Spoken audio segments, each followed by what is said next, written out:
Alright. Hello, and welcome to today's video. Let me just adjust a little bit. Okay, there we go. I am centered. Alright, so welcome to today's video, where we're going to be talking about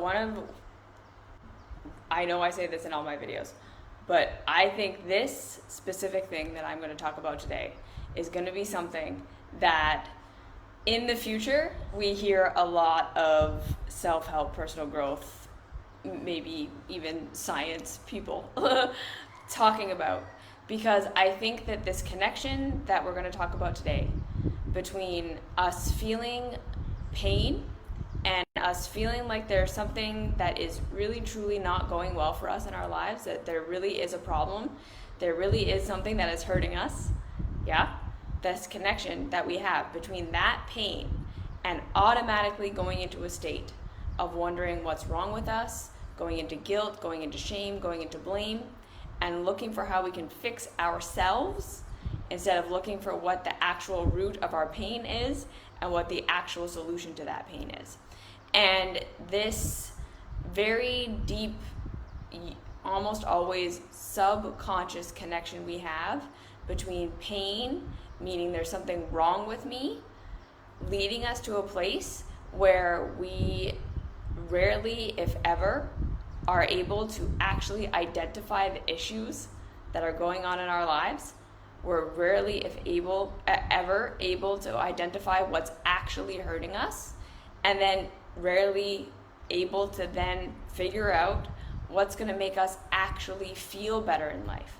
And instead we stay in these loops of self-help and self-blame and guilt and shame and trying to fix ourselves and trying to change ourselves, and the personal growth and spirituality and the world just in general, industries coming in and constantly saying, yeah, you're right, it is that you're broken, it's that you're shameful, it's that you're wrong, it's that you're bad, and here are all the ways that you can fix yourself, because we live in this hyper individualistic society where we're told over and over and over again that all of our problems are because of us, that if we just take enough responsibility, if we just do enough personal growth work, if we just fix ourselves enough, everything will be better and everything will be different. And then, like I say, we never are able to become truly good problem solvers who are able to figure out what's actually going on and what we actually need and what we actually want and what is actually going to make us feel better. And even bigger than that, we're never able to then figure out the systemic things that we were taught in our society of this is who you have to be, this is how you have to be, this is the right way to be, this is the wrong way to be.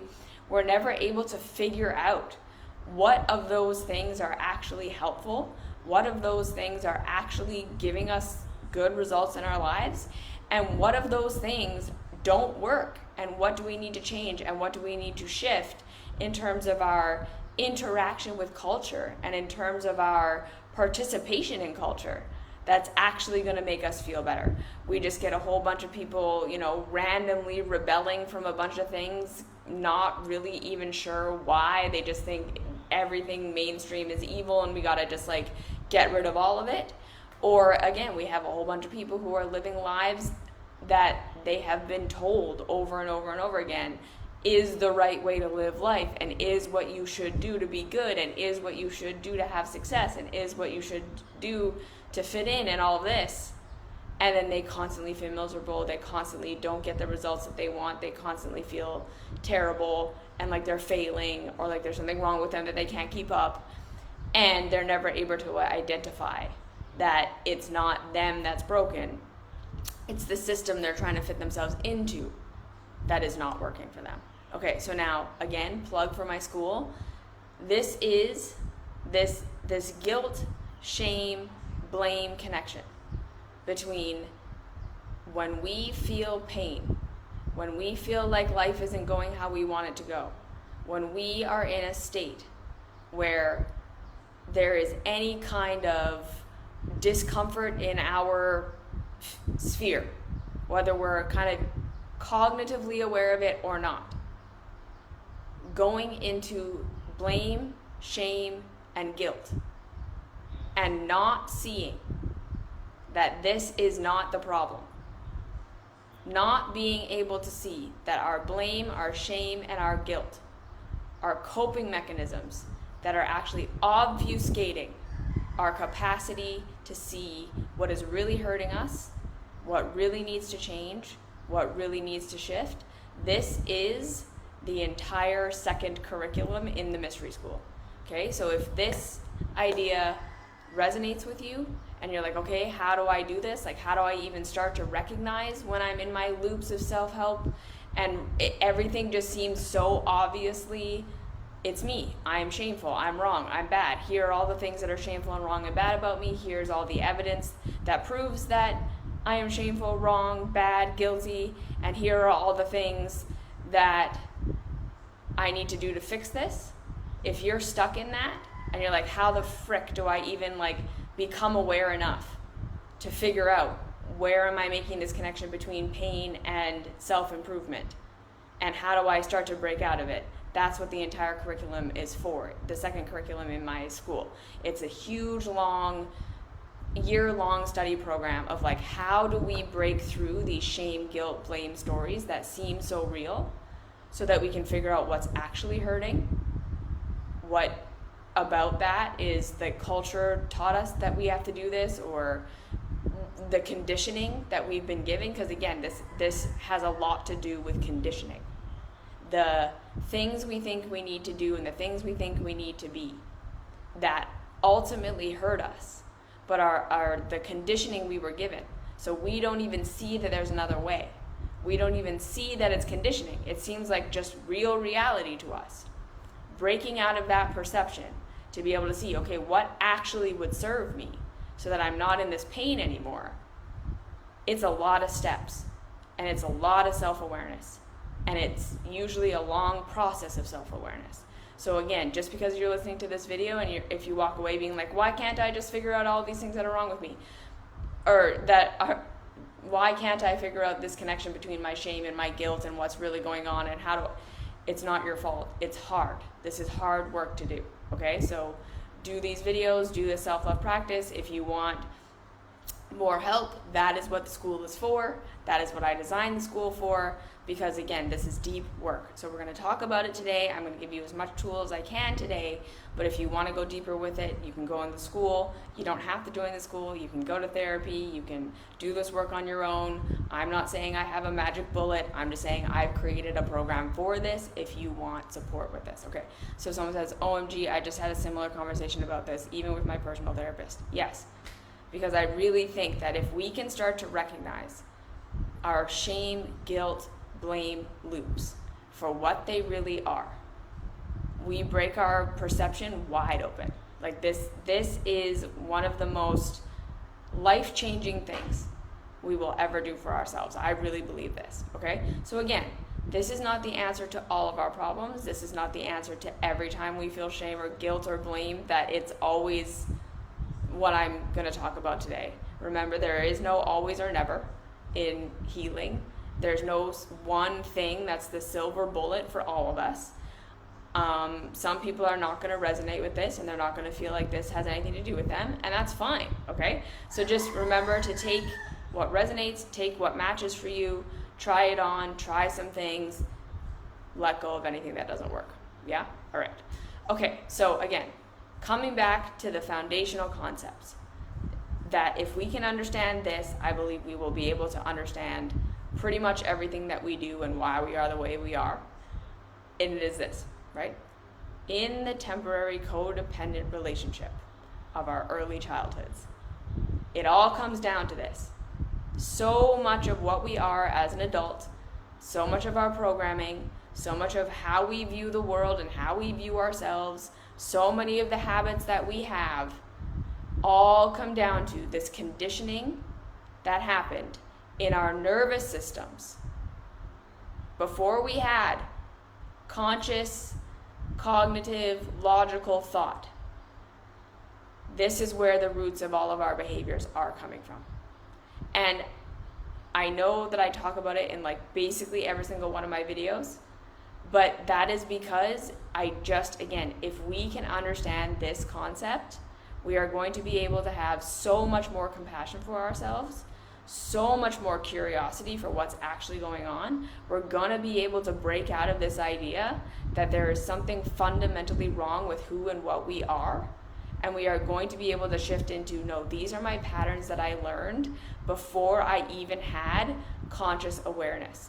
I didn't just step into my adulthood with pure, unadulterated understanding of how the world works and myself and all these awesome habits, and then just choose to self-sabotage, choose to cope, choose to numb, choose to be in relationships that don't serve me, choose to be a people pleaser, choose to be in a career that I don't like, choose to be lost, choose to be whatever it is. That never happened. That we are all doing the best we can with what we were given in our bodies. Yes, the programs we were given and what we were given in our consciousness before we had the ability to even determine if what we were being handed was truth or not. We cannot underestimate the power of the conditioning we were given in our childhoods. Because in our childhoods, we were not just being taught what to think and what to value. We were being taught how to think. We were being taught how to perceive the world. Yes, we were being given experiences that were going to imprint into us. This is how the world is, which may or may not have been true. And when we can really start to understand that, that's when we can start to unpack our programming. That's when we can start to unpack our habits as like, why am I doing what I'm doing, and how is it helping me, and how did it serve me, and how was it the best thing in my childhood to keep me safe? And that is why I am doing what I am doing right now, so I can slowly make changes. Okay, I feel like my nervous system is ruling my life big time. The more I do the work, the more all my senses have suddenly been so heightened, feel so much after so many years of numbing. Absolutely. And again, that's why in the beginning I always say that the work we do is just compassion and curiosity. Because a lot of the time we have to understand that changing our patterns, doing something different than what we've always done, seeing things differently than the way we've always seen them, we have to do that work so slow and delicately and step by step, like half steps that we think we need to take. Because again, it's not our intellect that we're working with. If all it took to change our lives was to change our minds, all of us would be superheroes, whatever we want it to be, because we are very intelligent species. We're really good at changing our minds. We are not taking into account how deeply difficult it is to change our nervous system patterns. Okay, to understand that to our bodies, same equals safe. What we learned in our childhoods about how we had to be and what we had to do in order to live up to the expectations of our caregivers got programmed into our bodies as being the way to survive. So it's hard to slow when my nervous system keeps lighting the urgency button, right? Compassion. We have to keep returning to our inner safety. Because again, like I just said, to try to force our nervous systems to change quickly, and even when the nervous system is saying, oh my God, we have to change right now, we know that that's not true. Okay, that urgency is never reality. I mean, there are some situations that are urgent. There are some situations that, like, of course, there are going to be times and places in our lives where we have to take immediate action. But when the nervous system is constantly in that state of like, we have to do this right now, otherwise, blah, blah, blah, blah, that's when we know it's a story. That's when we know that the nervous system is in hyperaction. And again, we have compassion for that because it's just trying to keep you safe. It really thinks if we don't do something right now, we're going to die. When in real reality, you're not going to die. You're going to be okay. And again, especially in the spirituality, self-help, personal growth world, we see so many people and so many things that tell us, do this extreme thing, do this big fast, change your habits, go on the plant medicine ceremony, do the big, breath work exercises, and you need to have the big revelation, and you need to do the big nervous system activating thing. And it makes us feel like we're doing something. It really makes us feel like we're changing our lives. When in reality, we're just putting ourselves into a state of fight or flight, which again, for some of us, is gonna feel normal. That's gonna feel good, especially if we've spent a lot of time being numb or in a state where we're bored and life doesn't feel good. That stimulation is gonna make us feel like we're connected to God. It's gonna make us feel like we're doing something different. It's gonna make us feel like we're having an awareness and we're changing our lives. But our nervous systems are finite with how much we can change. And like I said, because to our bodies that we inherited from hundreds and hundreds and hundreds and hundreds of years of evolution that say same equals safe, doing something different, no matter how amazing it might seem to my intellect, I don't know that that is actually going to keep me safe. Okay, so again, in our childhoods, what we learned was in the temporary, codependent situation of our childhoods, we experienced our caregivers as God. That was our experience. We experienced them as omnipotent, omnipresent beings. That was our perception, who had access to everything we needed and could take away all the pain that we were in. That's how we perceived them. Before we had cognitive thought, before we could make up stories, this was our experience. And we experienced pain and pleasure in terms of being alive, right? Wet diaper, I'm hungry, I'm fed, I need to be held, I need to be changed. We experienced pain and pleasure, and we did not experience that we had any autonomy over our own pain or our own pleasure. Rather, we experienced caregivers were completely in control of my experience. Whether I'm having pain or pleasure was up to my caregivers, because they were the ones who did everything for us, because we couldn't do it for ourselves and we didn't understand how to do it for ourselves. And then as we started to grow, we did not take on the awareness of, oh, okay, I feel kind of pain, and then I eat and now I feel better. So eating was the thing that solved my pain. I had wet in my diaper and that didn't feel good, and then I got changed and now it's dry and then that feels good. So changing my wet clothes into dry clothes is what makes me feel good. We didn't get that connection. Rather, the connections we were making was, I don't feel good, caregiver comes and does something, and now I feel good. I don't feel good, caregiver doesn't come, I'm stuck in pain. So we started to perceive that the world worked via how much our caregivers responded to us. Pain and pleasure was not a result of outcome of choice or action. Pain and pleasure wasn't cause and effect.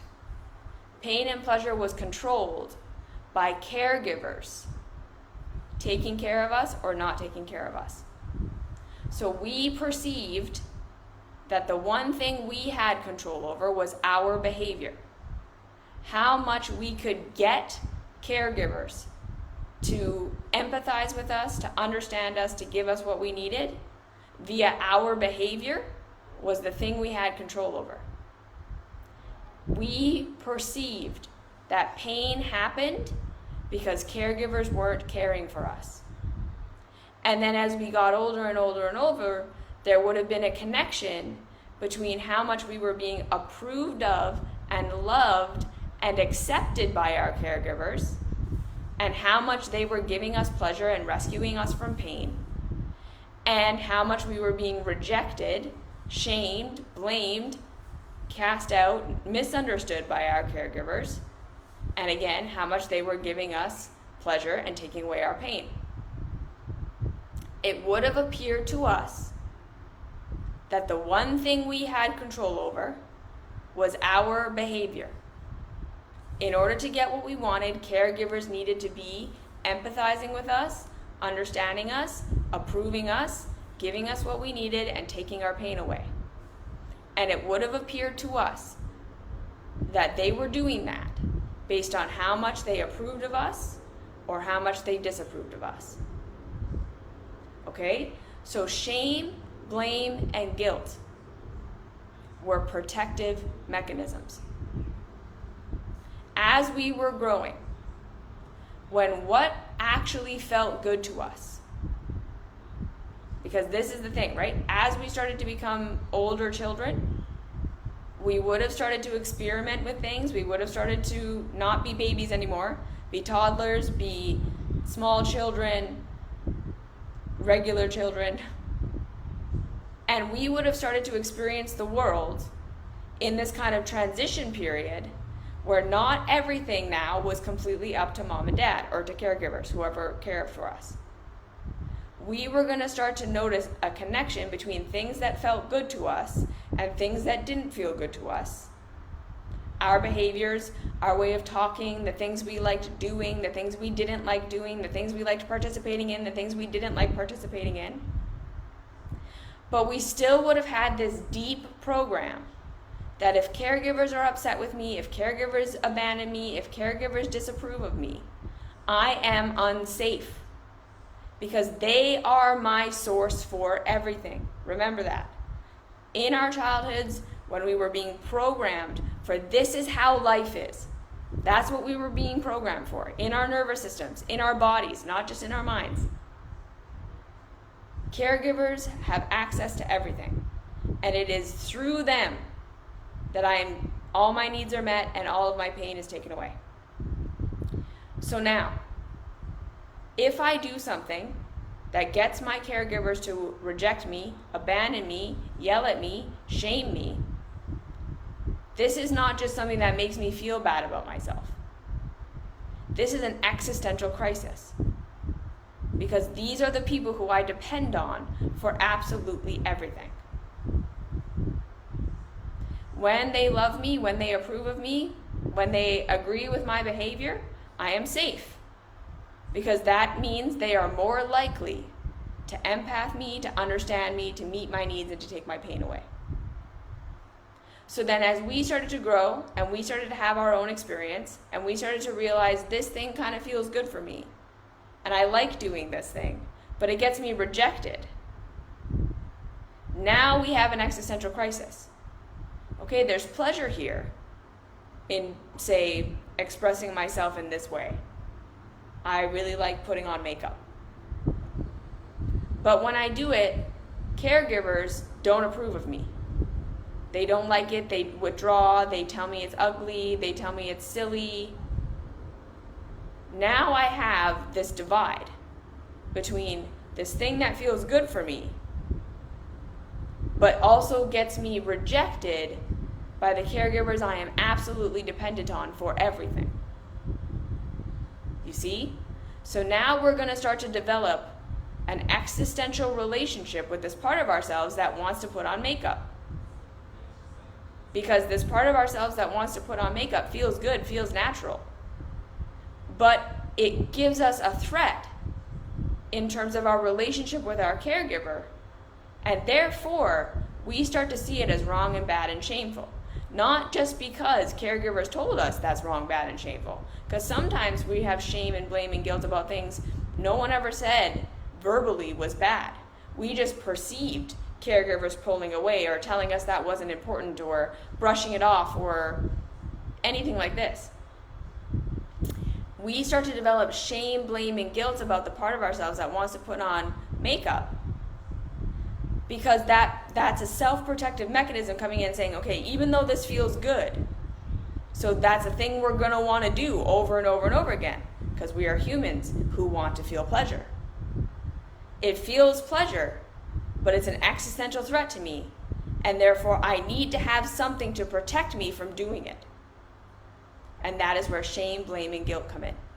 Shame, blame, and guilt, we develop them partially through being told the things that we were supposed to be shameful about, right? the things that felt good to us, that our caregivers literally said, don't do that, that's bad, that's wrong.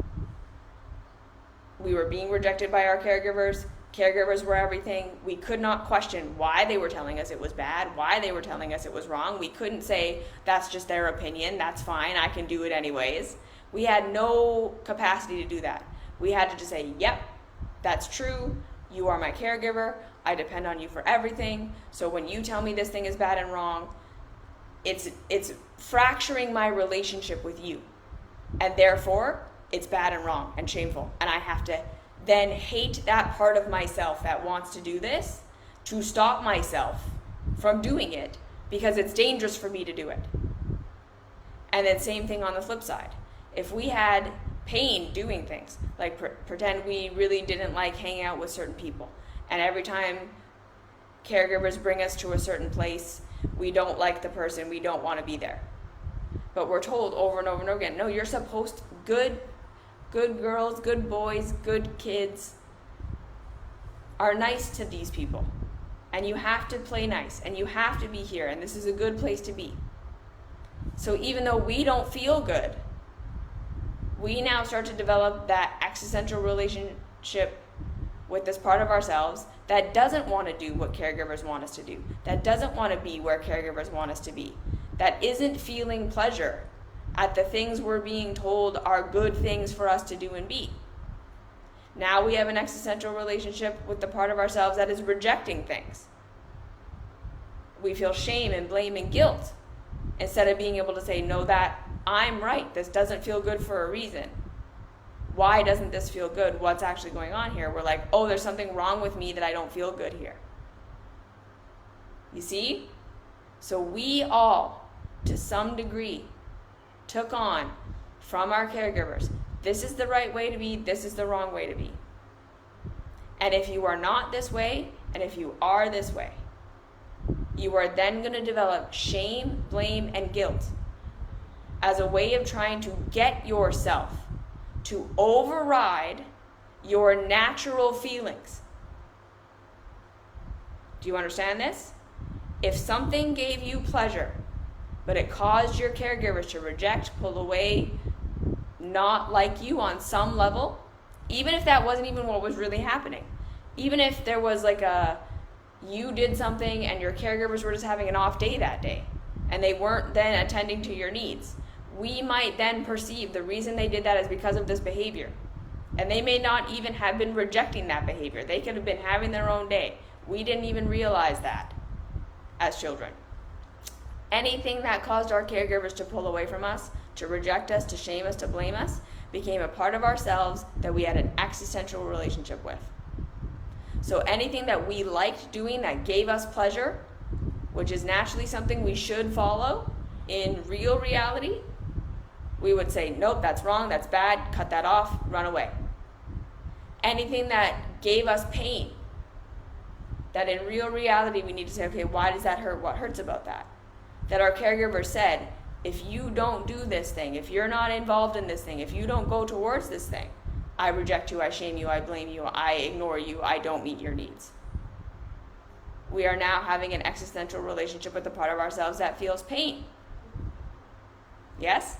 And then to tie this all together, we never learned then how to assess what feels good and what feels bad, why, and how to align my life with real reality.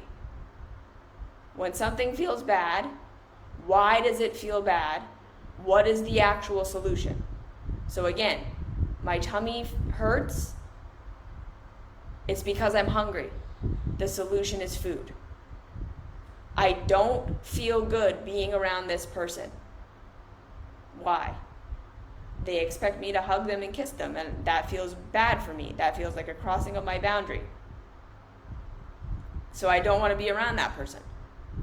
That's actual problem solving in real life. Pain and pleasure, letting us know what is in alignment, what is life-giving, what is out of alignment, what is not life-giving. But because of that temporary codependent relationships we have with our caregivers, we were not having a one-to-one relationship with reality. we were having a relationship with a middleman, which was the approval of our caregivers. Because we could not go and say, okay, I'm hungry, I'm going to go get food. The only thing we had control over was make a noise, hope that caregivers understand that we're hungry, and then caregivers give us food. The way to get pleasure in our childhoods was for our caregivers to understand us, approve of us, and give us what we needed. When we were in pain as children, the only thing we could do was make noise and hope that caregivers would understand and take that pain away. Yes? So we did not learn how to assess pain and pleasure. We learned that pain and pleasure comes from fitting in or not fitting in. Being approved of or not being approved of was how we perceived everything was. So this is why now as adults, when we feel pain, when we feel discomfort, when we feel like something is going wrong in the world,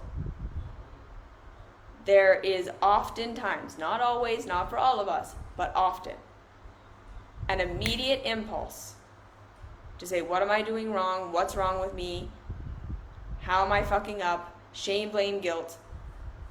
Most of us have one or two scapegoats that we go to every time. We blame our bodies. We blame our personalities. We blame that we're too this or we're not enough that. We don't have enough money. We have our scapegoat. And then we think, if I could just fix this thing about myself, my whole world would be better. And it feels so true. And it feels so real. And we are going to be able to identify the times and the places where we were literally rejected because of this thing. Or where if I could just have this perfect career, or if I could just have the perfect relationship, or if I could have, it would solve all my problems because this, and this. Because we're not able to say, wait, first things first. When I got catapulted into shame, blame, and guilt just there, what actually triggered me? What was the pain? We're not able to take a step back and be like, whoa, is it that I just don't feel good in my job? But I'm convinced that this job that I have is the job I'm supposed to have. I have to do this job. This is the thing that makes me acceptable and approvable. I'm sorry for the rooster. It's just rooster time. If you hear that in the background, I'm sorry. We're not able to say, right? Is it that I don't like this or I don't like that? We automatically go to, what can I do to fix myself? And again, the reason we do that is because in our childhoods, fixing ourselves... Okay, I'm going to shut the door. 1 sec.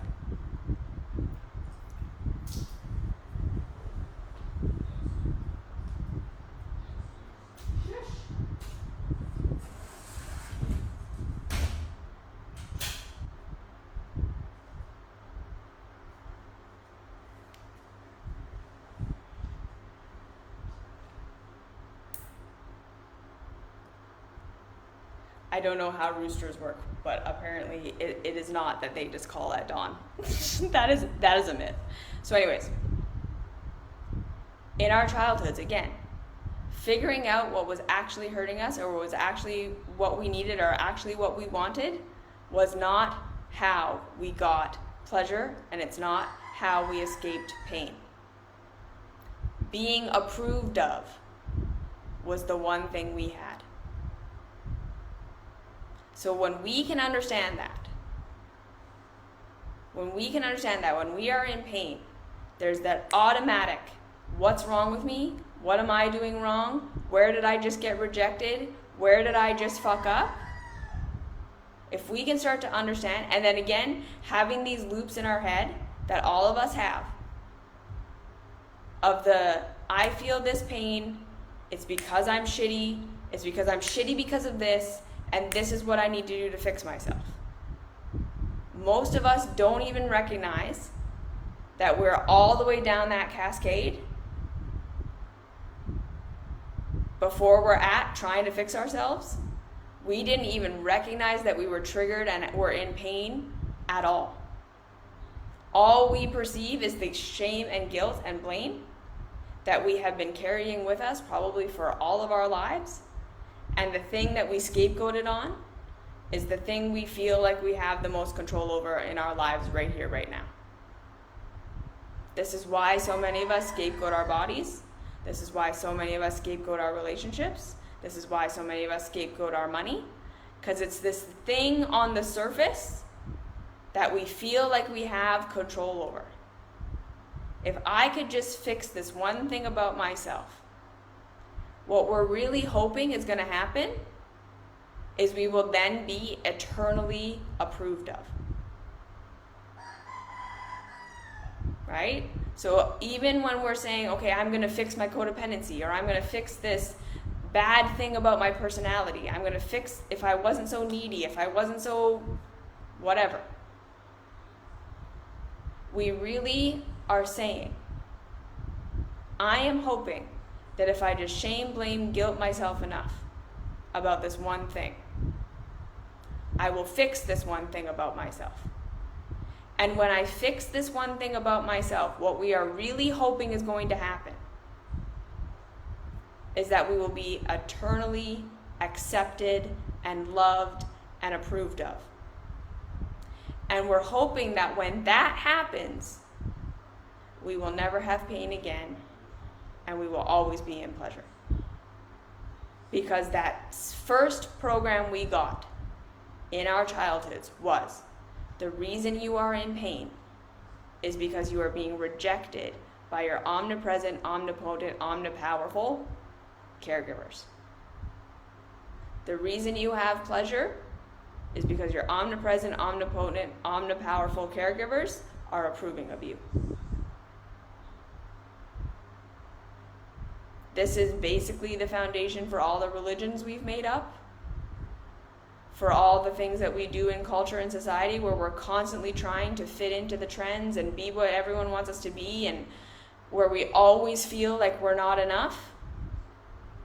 It's because we're still believing this idea that the only reason we were separated from perfect pleasure was because we got rejected. Because that's how it appeared in our childhoods.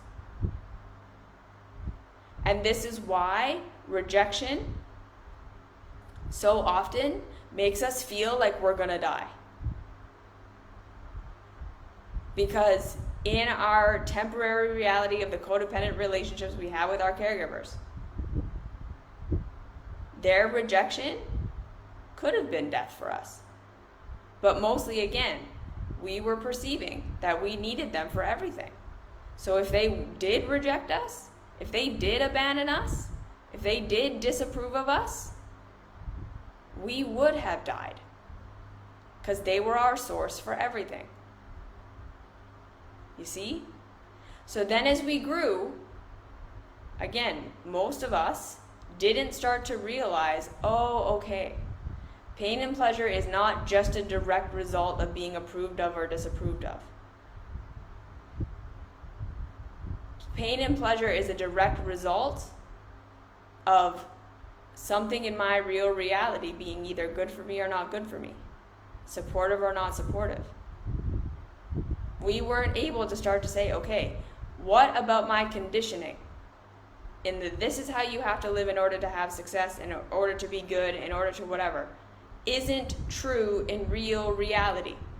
For instance, caregivers say the way to be approved of by your caregivers is to be a lawyer.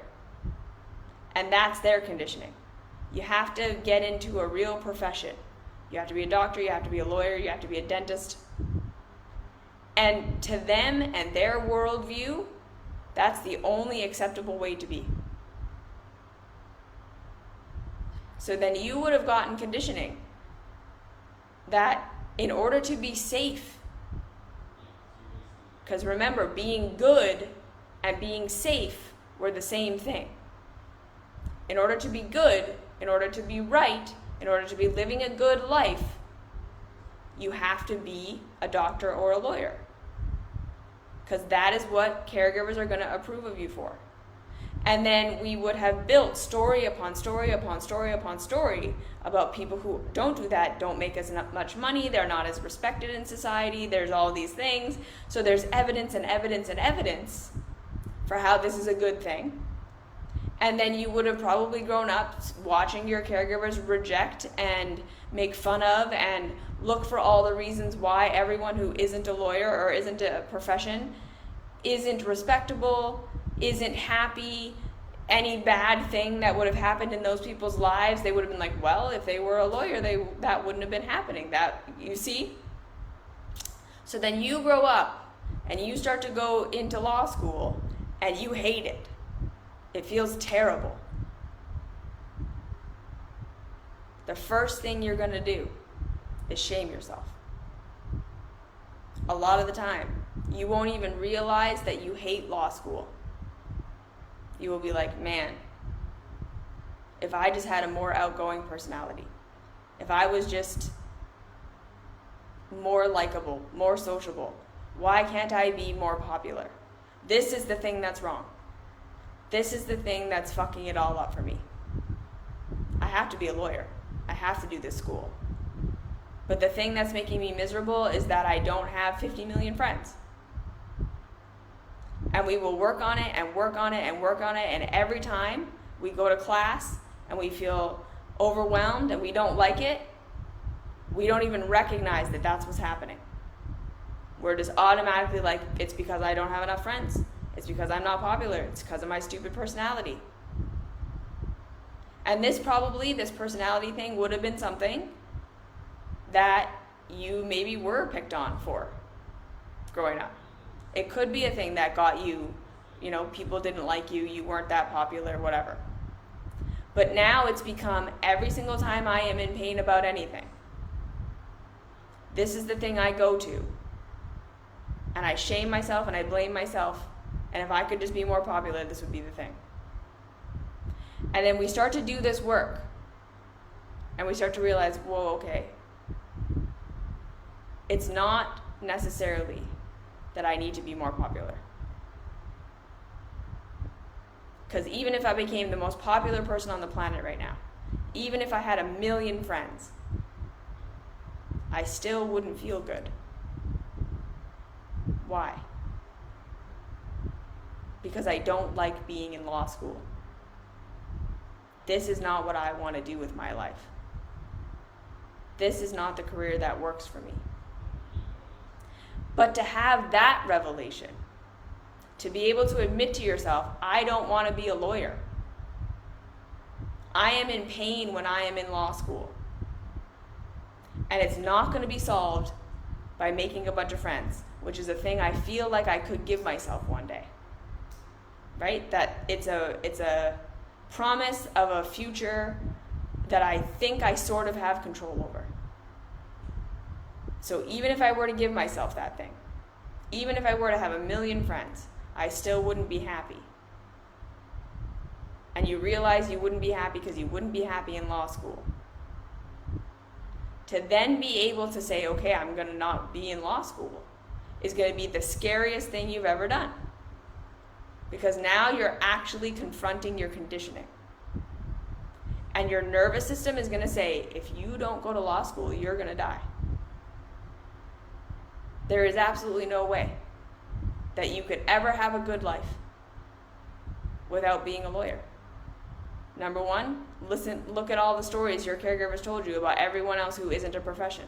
Every bad thing that ever happened to them was because they weren't a lawyer.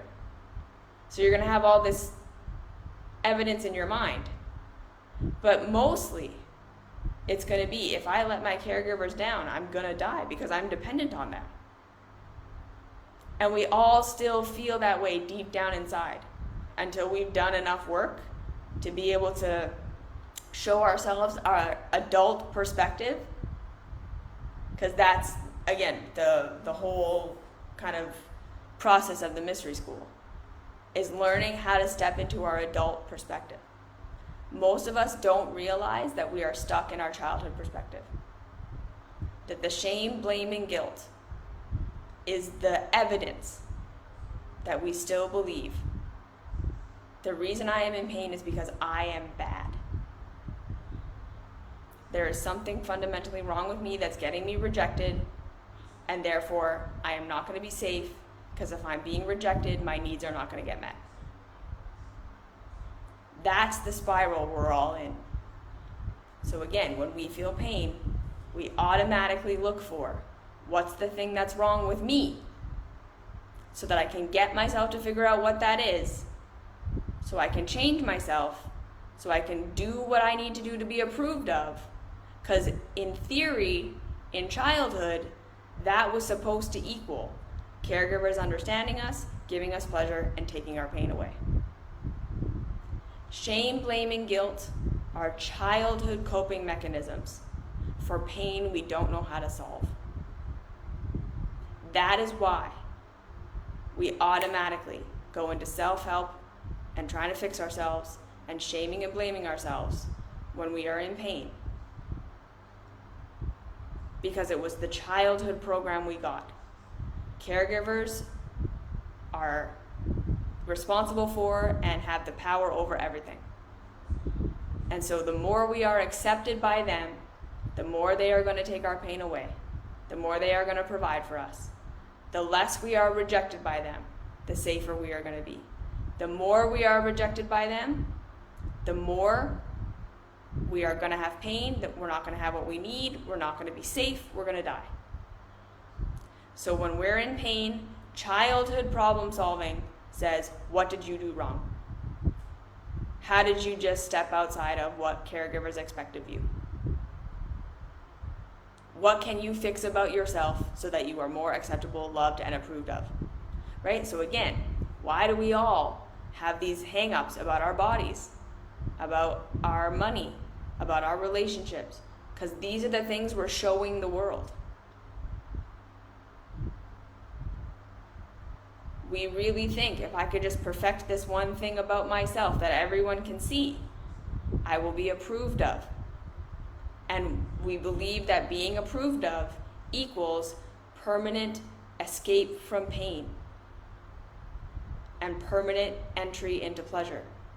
Because that's what the child perceived. In real reality, we have to be able to start to learn why we're actually in pain, right? I don't want to go to law school. This conditioning that I've been given that this is the one way to be doesn't feel good for me. Oh shit. Now my nervous system is going to freak out completely. Because to say I'm going to do something different is literally going to feel like I'm going to die. I'm going to have a bunch of stories that tell me I'm going to die, and I'm going to want to cover it up with the scapegoat. I'm going to want to go back to just, no. It really is that I just don't have enough friends. It really, really is that I just am not popular. Or we're going to have our numbing and our stimulating behavior. And we're going to go deep into that. We'll be like, we're going to drink it away. We're going to party it away. We're going to scroll on social media so we don't have to look at it and don't have to feel it. Because to admit to ourselves that the thing I was trained I had to do to be accepted and loved by these caregivers who were giving me everything is the exact wrong thing for me in real reality. Our nervous systems have not caught up to that. Our nervous systems are still going to say, if you do something different, you're going to die. So in order to actually be able to take steps towards, okay, I don't want to be a lawyer, what do I want to do? I don't want to be a lawyer, I'm going to let myself not be a lawyer. We have to go through a huge existential fear time of our nervous systems freaking out over and over and over and over again. And the stories in our head telling us, no, if you go a different way, you will die. You will have a terrible life. You'll be rejected, and then you're not going to be safe, and then you're not going to be okay, and here's all the stories. To actually do something different is not just a plant medicine ceremony or a healing, right? To actually start to figure out what you want and what you like and what really matters to you, you first have to have so much curiosity and compassion for the nervous system that's just going to constantly try to drive you back to what you were in before. You're going to have to be able to orient yourself enough and connect with the adult perspective that even if you're rejected, and even if people abandon you, and even if people don't agree with you, you can now get your own needs met. You can provide for yourself.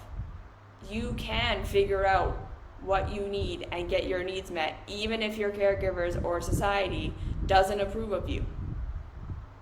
And you have to experience that over and over and over again before the nervous system is going to believe you. Because just telling yourself, it's okay if caregivers reject me, I'm going to be okay, I'm an adult. Your body's not going to believe that. You have to practice meeting your own needs. You have to practice really saying, okay, look, I am the one who's buying myself food now. I am the one who cleans my clothes now. I am the one who does all these things. Caregivers can believe whatever they want to believe, but we're not in that situation anymore, where if they don't approve of me, I don't get my needs met. And then we got to do that inner child work, where all the times we were abandoned and we were shamed and we didn't get what we needed because of our caregivers. We go back and we love those parts of ourselves. And we tell them we're sorry. And we show them how now it's different, right? Because we can't change the past. We can't imagine it going different and having had a perfect childhood or whatever and expect that that makes us feel better right now.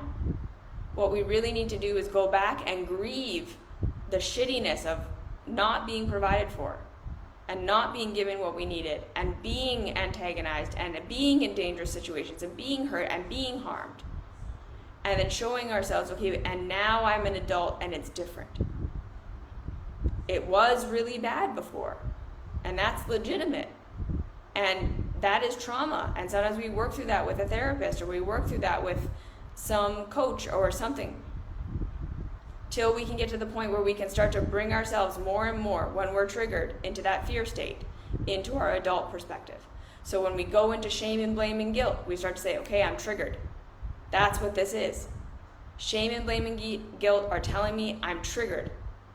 Either I'm contradicting my conditioning and it's trying to get me back on track, or I'm in pain in some way and it's trying to get me back on track. And now I want to understand why. Where's the pain actually coming from? Is it actually that I am shameful, blame, or guilty or whatever? Or is it that something in my reality is hurting me? Something I've been told I'm supposed to like, something I've been told I'm supposed to do doesn't actually feel good for me, and I want to do something different. Okay, right? Like, so for me, a whole bunch of this was realizing just how much I did not want to be doing all of the things my caregivers told me I was supposed to do. Realizing I didn't want to be in the religion they raised me in. Realizing I didn't want to live in the country they raised me in. Realizing I didn't want to have the kind of relationships they raised me to have. I didn't want to be, no one says what they actually think or what they feel, and all of these things. And so for the first 20 years of my life, I hated everything about myself. Because essentially every part of me was an existential crisis. Everything that I was got me rejected by my caregivers. So I was constantly trying to fix myself. I was constantly in a state of urgent fear. If I don't fix myself, if I don't change myself, if I don't heal, if I don't become better right here, right now, I am going to die. And it took me a while of getting on my own side, and what if I'm not broken? What if I'm not bad? What if I'm not shameful, right? Because, and again, then the ways that I coped with all of that pain, of trying to be what my caregivers wanted me to be, and everything being painful, and everything being hard, and everything being awful, they yelled at me about that stuff, right? Like the coping mechanisms, the the ways that I was managing my pain in terms of big emotional expression and crying all the time and watching hours and hours and hours of TV or being obsessed with food or whatever it was like how I was trying to get through that. So as I started to have compassion for myself and say, what if it's not that, right? I had the big one of, it's my stupid personality. If I could just be more calm and docile and acceptable, everyone would love me and I would be safe. So every time I was in pain, I scapegoated it onto my personality. I tried to be better. I tried to do da-da-da. Until eventually I was like, wait, what's actually hurting here? Even if I were to become this perfectly calm, loving person, would that actually make me happy? And the answer was no, because I was like, yeah, but then I'd still be in this horrible job that I hate, and I'd still be in this city that I hate, and I'd still be, and realizing that I hated all those things and I didn't want to be doing that, that was like, oh no, I don't fit. I can't, I'm never going to make this work. There's never going to be an improved version of me that is happy here. Which meant then I had to start to figure out a whole other different life of what was going to work for me. And I first had to prove to myself that I could be okay without my caregiver's approval. And that was scary, and that was hard, and that was nervous system racking over and over and over again. Every time I took a step in the direction of what actually felt good to me, I also felt like I was going to die. Because I was stepping away from what my caregivers taught me was the way to be. And I did get rejected. And I did get told I was wrong and bad and selfish and horrible. And I had to do it anyways to figure out a life that was actually going to work for me. And stepping into that adult perspective is a lot of proving it to yourself. That you can do something different, that you can make a new life and be rejected and have people not like you and not approve and still be okay. It's really difficult to shift our nervous systems to prove to ourselves that we can be in that adult perspective. To see that shame and guilt and blame are a childhood coping mechanism to try to keep us in alignment with what our caregivers told us we had to be in order to be safe. Because even if our behavior is actually harmful, so this isn't to say that sometimes we don't have shame, blame, and guilt because we are really actually doing something harmful. It's to say that, again, even in that scenario, the solution is still, okay, why? Why am I doing this harmful thing? It is not because I am bad. It is not because I am horrible. Where did I learn that this is the best way to keep myself safe? Where did I learn that this is the best way to get my needs met? Where did I learn that I had to kill this one part of myself with this behavior? Where did I learn that I had to dominate in order to get my needs met? Where did I learn not to have compassion for others because I was so in my own thing? Even if we are doing something harmful, shame, blame, and guilt are not going to help us change. We have to have compassion for what we're doing, we have to understand it, and then we support ourselves in doing something different that's higher level. We have to grow. When we are in a state of causing harm, it's an immaturity. And we need to be supported in our growth into something new. And that doesn't happen through being shamed.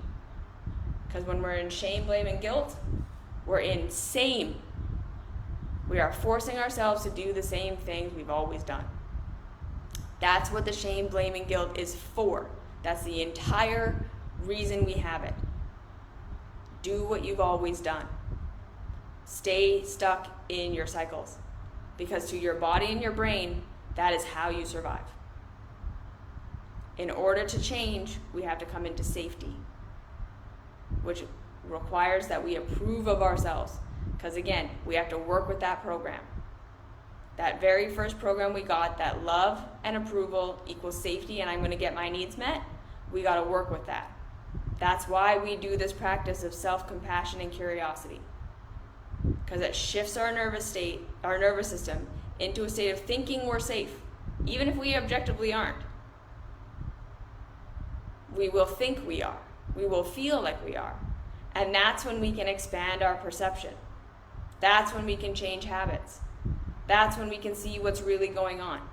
When we're just stuck in shame and blame and guilt, we're just in our cycles, and we're just going to repeat our cycles over and over and over again. You are not bad. You are not wrong. There is nothing wrong with you. Your shame and your blame and your guilt are your childhood coping mechanisms trying to keep you in alignment with your conditioning, thinking that if you just align with your conditioning enough, you will escape all pain and have pleasure. And then it obfuscates you being able to see what's actually causing you pain, what you actually want, and what you actually need. And that's why we stay stuck in those loops over and over and over forever. Okay, so again, if you want to go deeper with this, this is what the Mystery School is all about. Or watch way more of my content. Like this is basically what I talk about in every single one of my videos. Can you start to notice where you go into shame, blame, and guilt? And then just start to ask yourself, where's the actual pain? What is actually causing me pain? If it's not this thing I want to scapegoat it onto, if it's not my body, if it's not my personality, if it's not that I just suck and need to fix myself, what actually hurt? Just start to get curious about that. Just see what happens. What if it's not that you suck? Where might that pain actually be coming from? Just start to ask that question. Just open that door. Okay? Okay. So again, thank you for being here. I hope that was helpful. I know that was a lot of information. Hopefully you were able to do something with it. But like I say at the end, right? Just start to ask yourself, when you're in shame, blame, and guilt, where is the real pain? If it's not that I'm shameful and I need to be blamed and that I'm guilty, if that's not it, where might the pain actually be coming from? Just ask that question over and over again. See what happens. Because again, right? Even revealing it to ourselves is really scary. The nervous system is going to fight actually seeing it. Because that's going to mean change against your conditioning, which is going to feel like a huge threat. So that's why, again, this work is slow. We don't plant medicine our way into a different nervous system. It's so slow. And that's why the Mystery School is 3 years long.